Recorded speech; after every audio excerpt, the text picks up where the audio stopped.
Exercise 3.2, question number 5.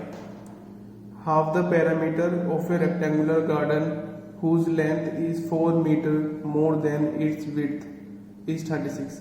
मतलब जो एक रेक्टेंगुलर गार्डन है उसका जो हाफ पैरामीटर है वो है 36 और जो उसकी लेंथ है वो है 4 ज़्यादा है उसकी विड्थ से। ठीक है ना, लेंथ जो है वो 4 ज़्यादा है उसकी विड्थ से। तो हमें find the dimensions of the garden, मतलब हमको उसकी डायमेंशन फाइंड करनी है, मतलब लेंथ एंड विड्थ फाइंड करनी है हमें रेक्टेंगुलर गार्डन की। ठीक है ना, तो हम लेट कर लेंगे, let the length of rectangular garden be x. ठीक है ना, और विड्थ को मान लेंगे वाई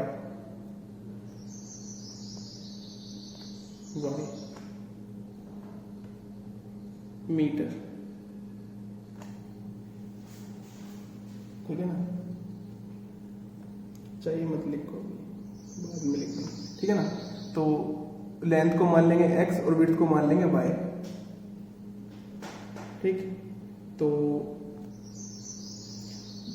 पहले दे रखा है हमारा जो हाफ पैरामीटर है वो है 36 और पैरामीटर होता क्या है रेक्टेंगल का 2l + b।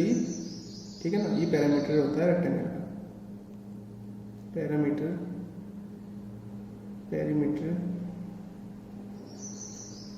ऑफ रेक्टेंगुलर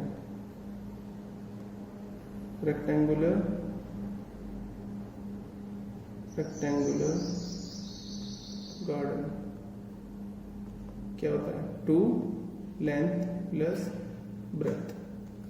ठीक है ना, और हाफ करेंगे तो इसका क्या होगा, जब हाफ करेंगे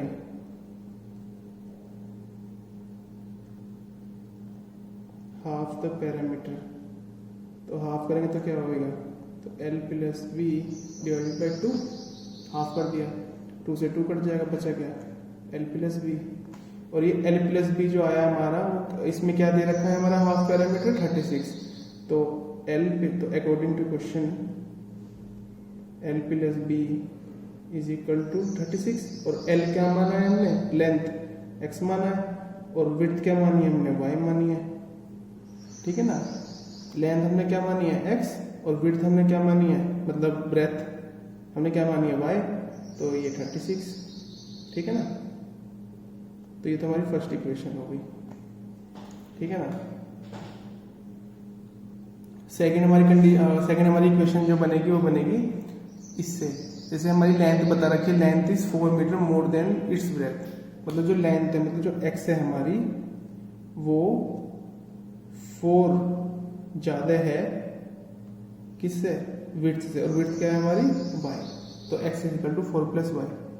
ठीक है ना, तो हम क्या करेंगे, y को इधर ले आएंगे, x - y = 4, ये हमारी सेकंड इक्वेशन होगी। ठीक है ना, तो अब इसका ग्राफ बना लेंगे, और ग्राफ बनाने के लिए पहले हम इसके कोऑर्डिनेट्स निकाल लेंगे। ठीक है ना, तो पहली जो हमारी लीनियर इक्वेशन है वो है x + y = 36। ठीक है ना, दूसरी है x - y = 4। ठीक है, कोऑर्डिनेट्स निकाल लेंगे।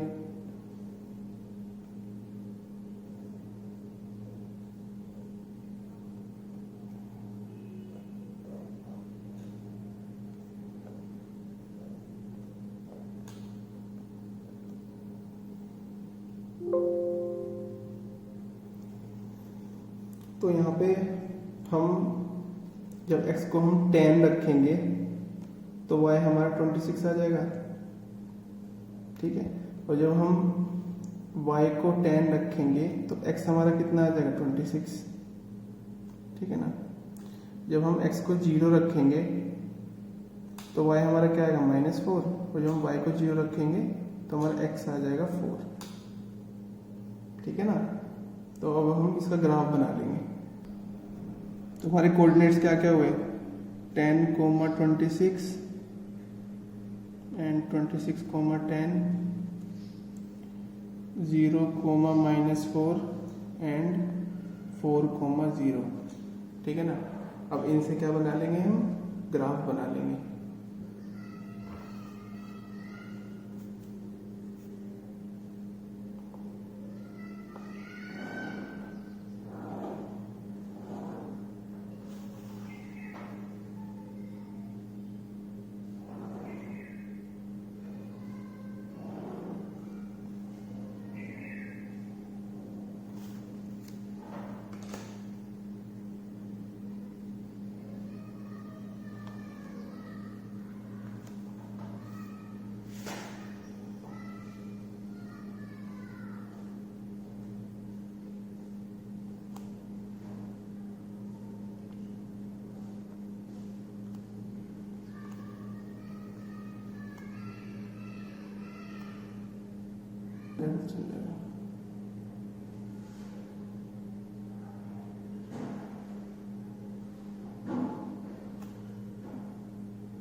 ठीक है।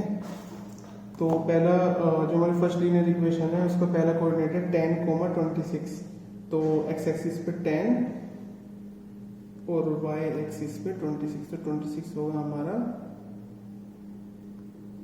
इधर, ये इधर। ठीक है ना। तो 10, 36।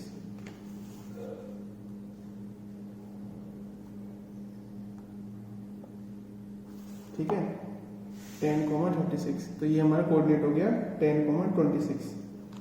ठीक है ना। 10, 26 ये हो गया हमारा कोऑर्डिनेट। और दूसरा है 26, 10, मतलब एक्स एक्सिस पे 26, मतलब जो यहाँ पे आएगा, और 10 जो है 10 है हमारा इधर, तो ये हो जाएगा हमारा यहाँ पे। ठीक है ना। ये कोऑर्डिनेट है हमारा पैरेलल लाइन खींच।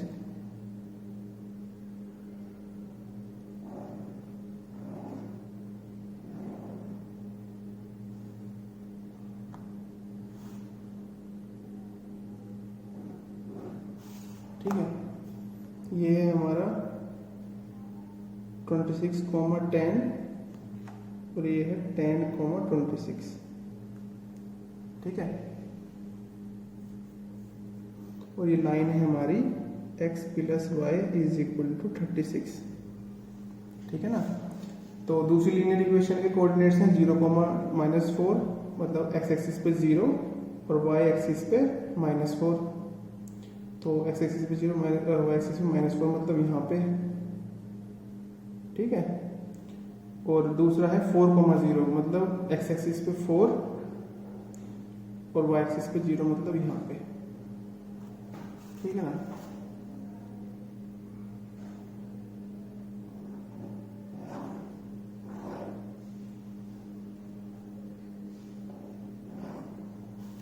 ठीक है। तो ये हमारा क्या हो गया, ये हो गया 4, 0 और ये हो गया हमारा 0, -4, 0, -4। ठीक है। तो ये हमारा कट हो रहा है 16, 20 पर। ठीक है ना। ये पॉइंट, ये जो हमारी दो लाइंस जो कट हो रही हैं आपस में, 16, 20 पर। तो ये जो हमारा पॉइंट जो आ रहा है ना, ये आ रहा है 20, 16, 20, 16, जहाँ पे दो लाइन आपस में कट हो रही है। ठीक है ना। तो हमने लेंथ क्या मानी थी, लेंथ मानी थी हमने x। तो x क्या हो गया, अब ये जो x की वैल्यू जो है इस कोऑर्डिनेट में x एक्सिस की जो वैल्यू है वो हो जाएगी हमारी लेंथ, ठीक है ना। तो लेंथ क्या हो जाएगी हमारी 20 मीटर, ठीक है ना।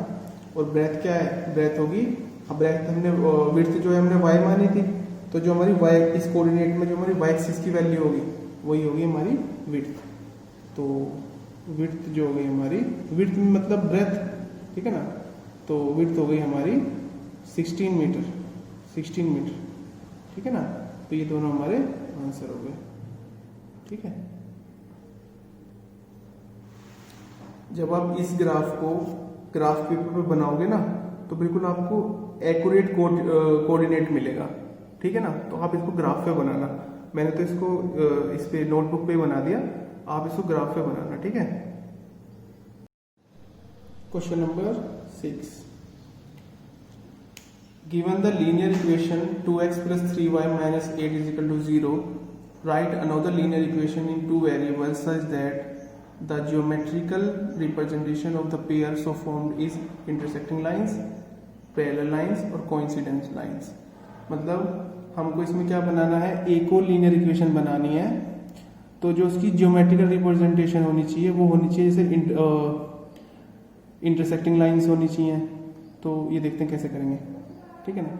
तो क्वेश्चन नंबर 6 फर्स्ट पार्ट, तो पहली दे रखी है हमें first linear equation 2x plus 3y minus 8 is equal to 0, ठीक है ना। तो हमें जो इसकी ज्योमेट्रिकल रिप्रेजेंटेशन होनी चाहिए वो होनी चाहिए इंटरसेक्टिंग लाइंस। तो इंटरसेक्टिंग लाइंस कब होती हैं, जब a1/a2 does not equal to b1/b2। तो हमें इसको अपने दिमाग से इस हिसाब से बनाना है कि जो हमारी जो रेशियोज आए a1/a2 और b1/b2 वो इक्वल ना आए, जब तो हमारी इंटरसेक्टिंग लाइंस बनेंगी, ठीक है। तो मैं तो द सेकंड लीनियर इक्वेशन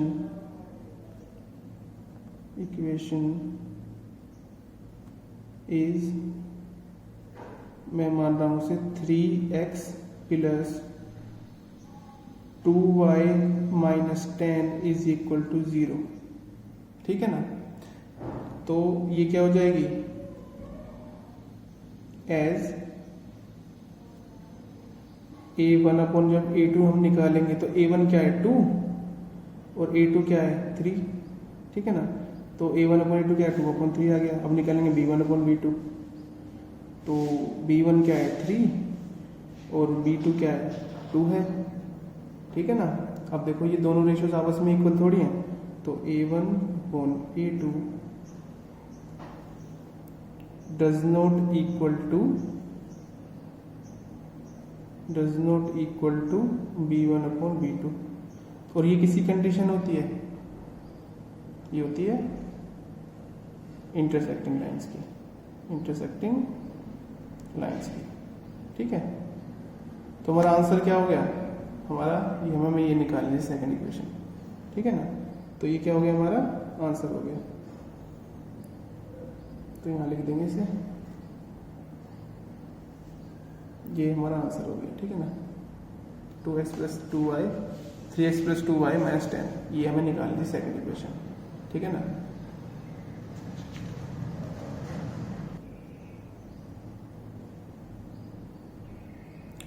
अब सेकंड पार्ट में हमें बतानी है उसकी जो ज्योमेट्रिकल रिप्रेजेंटेशन देनी है, वो होनी चाहिए, वो पैरेलल लाइंस होनी चाहिए। तो हमें उस हिसाब से हमें एक लीनियर इक्वेशन बनानी है, ठीक है ना। तो पैरेलल लाइंस में क्या होता है, चलो अब इसमें देखना क्वेश्चन आंसर जब मैं सॉल्यूशन करूँगा उसमें देखना। तो पहली तो है हमारी 2x plus 3y minus 8 is equal to 0। तो ये तो हमारी फर्स्ट चीज हमें गिवन है, फर्स्ट लीनियर इक्वेशन है। तो पैरेलल लाइंस कब होती हैं हमारी, जब a1/a2 is equal to b1/b2 और does not equal to c1/c2, ये वाली कंडीशन होती है जब हमारी पैरेलल लाइंस होती हैं। तो हमें इस हिसाब से एक लीनियर इक्वेशन बनानी है, ठीक है ना। तो the second linear equation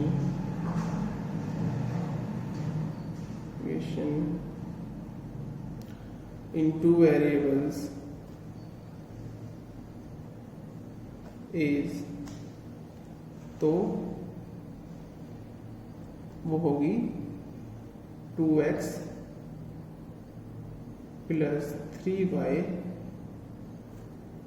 minus 16 is equal to 0। ठीक है ना। As a1 upon a2, a1 upon a2 क्या है, a1 क्या है 2 और a2 क्या है 2, ये क्या हो गया 1:1। अब निकाल लेंगे b1 अपॉन b2, b1 क्या है 3 और b2 क्या है 3, तो ये क्या आ गया 1:1।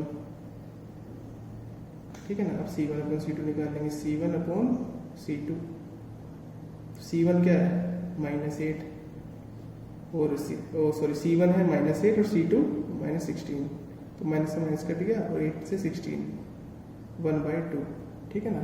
तो ये क्या कंडीशन आई, हमारी ये दो जो है a1 upon a2 b1 upon b2 ये इक्वल आ गए, लेकिन c1 अपॉन c2 इक्वल नहीं है। ठीक है ना। तो a1 upon a2 equal to b1 upon b2 does not equal to c1 upon c2। तो ये वाली कंडीशन किसकी है, ये वाली कंडीशन है पैरेलल लाइंस की, पैरेलल लाइंस की। ठीक है ना। तो ये क्या हो गई हमारी, ये हो गई हमारी, ये हमारा आंसर हो गया, ये हो गई हमारी second linear equation two variables. ठीक है ना। अब थर्ड पार्ट है, उसमें कोइंसिडेंट लाइंस बतानी है, कि मतलब हमें इस हिसाब से लीनियर इक्वेशन मतलब बनानी है कि जो इसकी ज्योमेट्रिकल रिप्रेजेंटेशन हो वो कोइंसिडेंट लाइंस हो। ठीक है ना। मतलब कोइंसिडेंट लाइंस बने ग्राफ पर। ठीक है। तो उसके लिए क्या कंडीशन होती है, उसके लिए कंडीशन होती है a1 upon a2 is equal to b1 upon b2 is equal to c1 upon c2। तीनों रेशियोज इक्वल होंगे जब हमारी कोइंसिडेंट लाइंस बनती है। ठीक है। तो जो हमारी फर्स्ट लीनियर इक्वेशन है वो है 2x plus 3y minus 8 is equal to 0। ठीक है ना। तो the second linear equation in two variables is, तो ये मान लेंगे 4x plus 6y minus 16 is equal to 0। तो ये हमारी सेकंड लीनियर इक्वेशन होगी। ठीक है ना। ये हमने अपने आप से बनाई है। ठीक है। अब इसको चेक कर लेंगे as a1 upon a2, a1 क्या है 2, a2 क्या है 4, तो ये आ गया ratio 1/2। b1 upon b2, b1 क्या है 3 और b2 क्या है 6, तो ये आ गया 1:2। ठीक है ना। अब निकाल लेंगे c1 अपॉन c2, c1 क्या है -8, c2 क्या है -16, तो माइनस से माइनस कट गया और 8 से 16, ये आ गया 1:2। ठीक है ना। तो तीनों रेशियोज आपस में इक्वल हो गए। ठीक है ना। तो ये किसी कंडीशन होती है a1 अपॉन a2, ये होती है हमारी कोइंसिडेंट लाइंस की। तो a1 upon a2 equal to b1 upon b2 equal to c1 upon c2। ठीक है ना। ये क्या होती हैं, कोइंसिडेंट लाइंस होती हैं, कोइंसिडेंट लाइंस। ठीक है। तो हमारी सेकंड इक्वेशन क्या बनी, तो ये हमारा आंसर हो गया। ठीक है ना। सेकंड लीनियर इक्वेशन है हमारी 4x plus 6y minus 16 is equal to 0। तो ये हमारा क्या हो गया, ये हमारा आंसर हो गया। हमें ये इक्वेशन निकालनी थी। ठीक है। क्वेश्चन नंबर 7, ये हमारा इस एक्सरसाइज का आखिरी क्वेश्चन है। ठीक है ना। तो इसमें बोल रखा है कि draw the graphs of the equations x minus y plus 1 is equal to 0 and 3x plus 2y minus 12 is equal to 0। मतलब हमें इसमें ग्राफ बनाना है इन दो इक्वेशन से। ठीक है ना। Determine the coordinates of the vertices of the triangle found by these lines and the x axis. जो इन लाइन से और एक्स एक्सिस से जो ट्राइंगल बन रहा है, ठीक है ना, उसके हमें वर्टिसेस के कोऑर्डिनेट्स निकालने हैं। ठीक है ना। And shade the triangular region, और जो हमारा ट्रायंगुलर रीजन बनेगा उसको शेड करना है, ठीक है ना। तो पहले हम ग्राफ बनाना है, इसके तो पहले ग्राफ बनाना, ठीक है ना। हमारी इक्वेशन दी हुई है x minus 4 plus 1 is equal to 0 और 3x plus 2y minus 12 is equal to 0। तो ग्राफ बनाने के लिए पहले कोऑर्डिनेट्स निकाल लेंगे।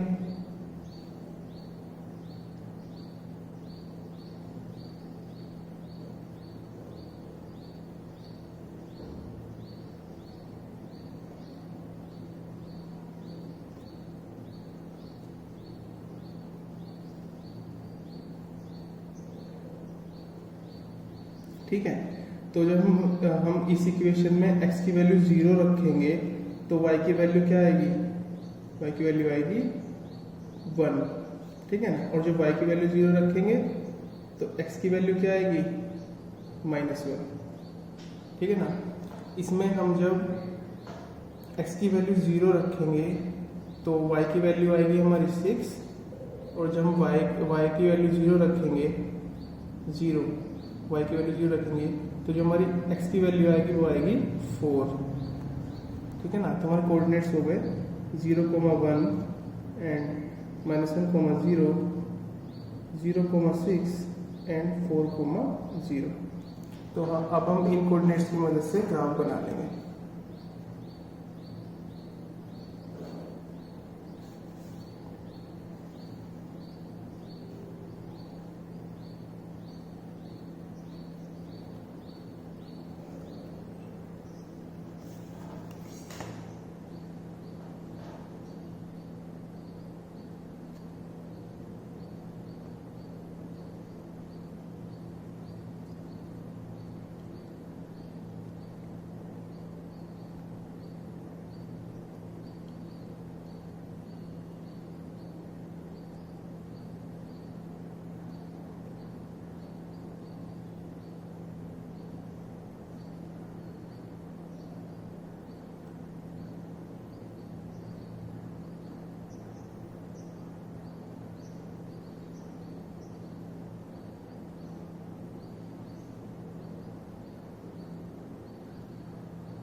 तो हमारी पहली जो लीनियर इक्वेशन है उसका कोऑर्डिनेट है 0,1, मतलब x एक्सिस पे 0 और y एक्सिस पे 1, मतलब यहाँ पे, ठीक है ना। और दूसरा कोऑर्डिनेट है -1,0, मतलब x एक्सिस पे -1 और y एक्सिस पे 0, मतलब यहाँ पे, ठीक है ना।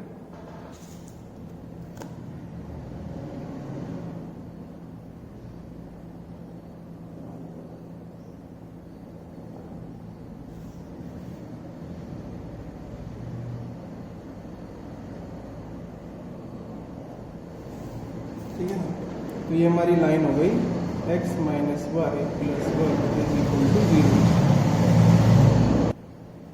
दूसरी लीनियर इक्वेशन के कोऑर्डिनेट्स हैं 0,6, मतलब x एक्सिस पे 0 और y एक्सिस पे 6, मतलब यहाँ पे, ठीक है ना। इसी कोऑर्डिनेट्स डाल देंगे तो ये वाला कोऑर्डिनेट जो आया था, ये जहाँ पे हमने लाइन ड्रॉ, जिस पर हमने लाइन ड्रॉ करी है, तो पहला जो था वो था 0,1 और ये जो पॉइंट था हमारा ये था -1,0, ठीक है ना। पहला तो हो गया 0,6, दूसरी लीनियर इक्वेशन का 0,6, मतलब यहाँ पे, और दूसरा 4,0, मतलब x एक्सिस पे 4 और y एक्सिस पे 0, मतलब तो यहाँ पे, ठीक है ना।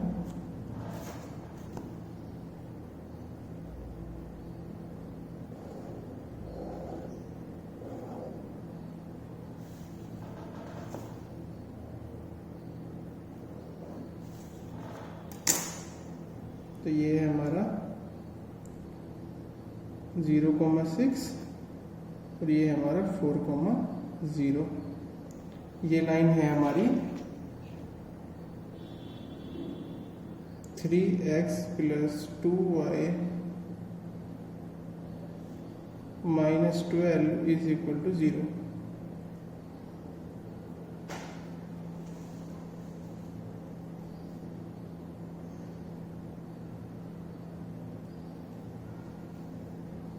ठीक है ना।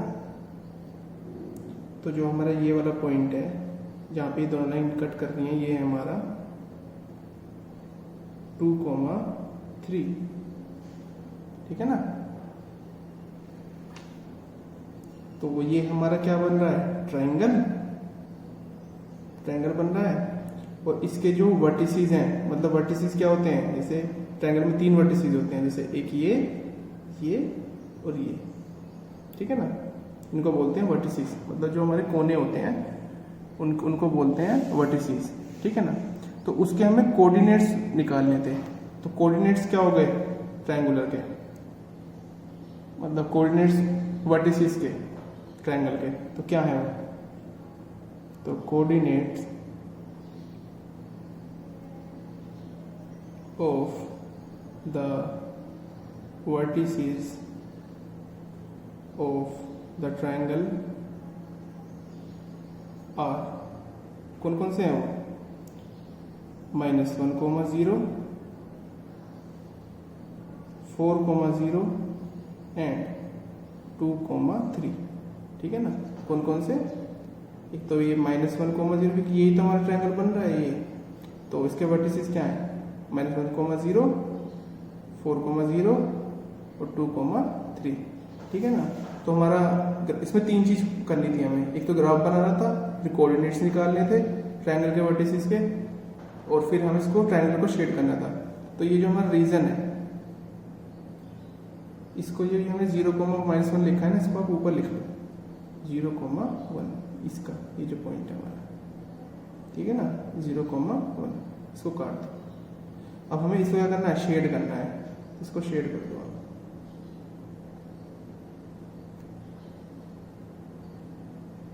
ठीक है।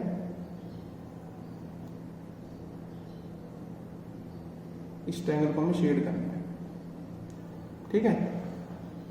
तो इसके साथ हमारी ये जो एक्सरसाइज है खत्म होती है, ठीक है।